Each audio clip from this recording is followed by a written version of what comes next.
Memorial Day,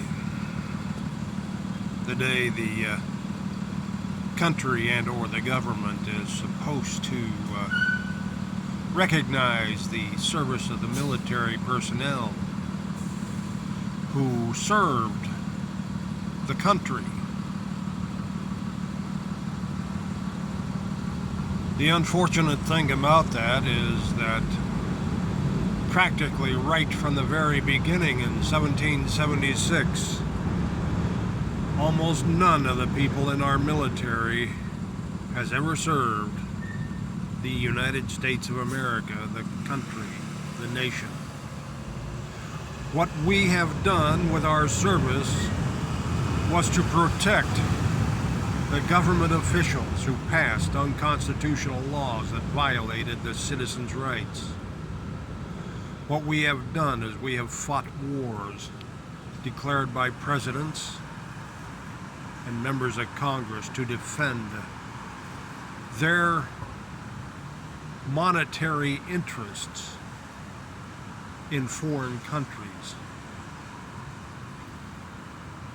What we have done is we protected the courts as they imprison people for exercising constitutionally protected rights under Amendment 9, 2, and others.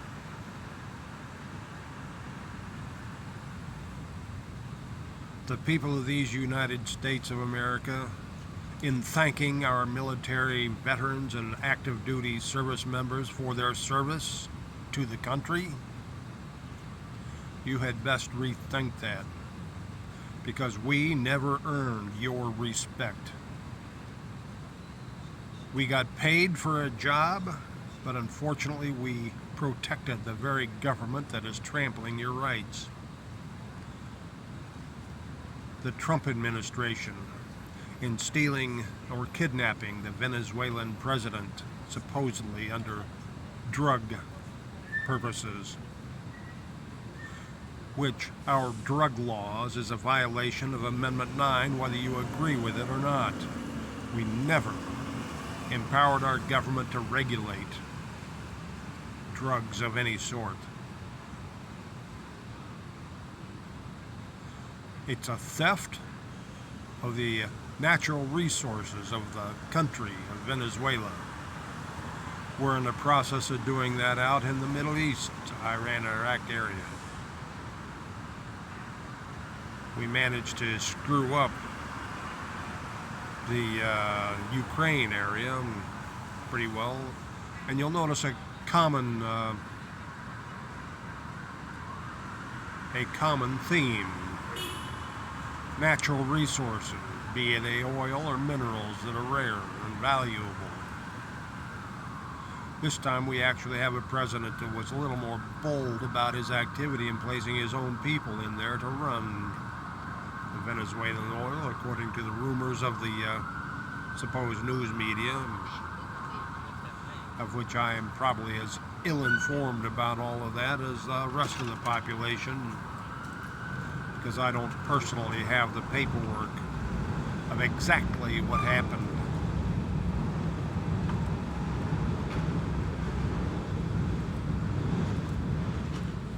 So when you thank people for their service in the military, you're thanking them, you're thanking us for destroying your rights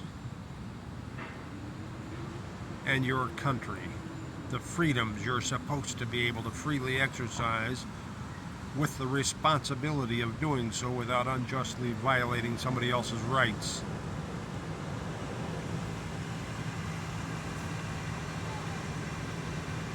I hope I piss every veteran off, active duty and retired and inactive,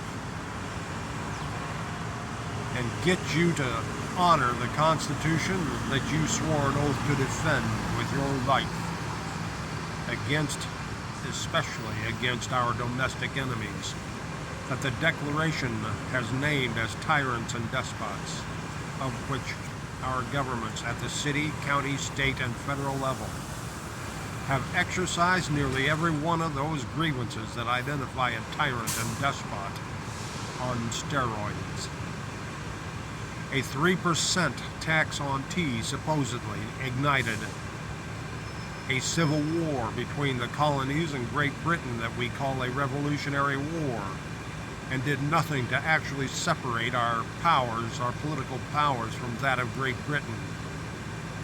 Proved by the Supreme Court in court rules that says that Amendment 6 doesn't actually mean all criminal prosecutions.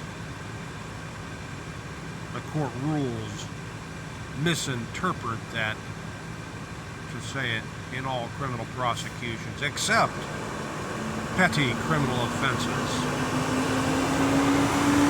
We are still under British rule. We just changed the name of king to president, the name of parliament to Congress. But we are doing and we are allowing, and our military is aiding and adhering to our domestic enemies who are exercising every one of those tyrant and despotic acts outlined in the Declaration. So when I see that the flags are no longer flown at half-mast, it ignites a bit of pride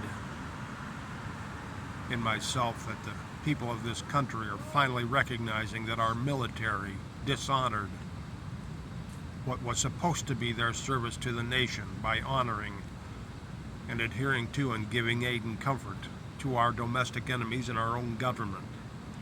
Article 3, Section 3 of the Constitution calls that treason. The first part of that treason is levying war against the United States of America, which our legislators do by passing unconstitutional laws and then sending armed forces, police officers, National Guard to enforce those unconstitutional laws. And then judges sentencing people to prison and jail for having done nothing but exercise constitutionally protected rights.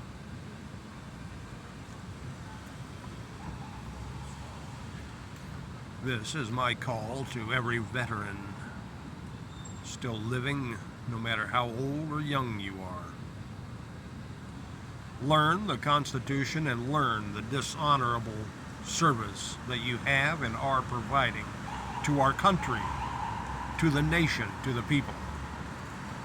And recognize that you are protecting our domestic enemies and our own government by doing nothing to hold them accountable to the Constitution you and they swore an oath to defend. I think I've said enough on this.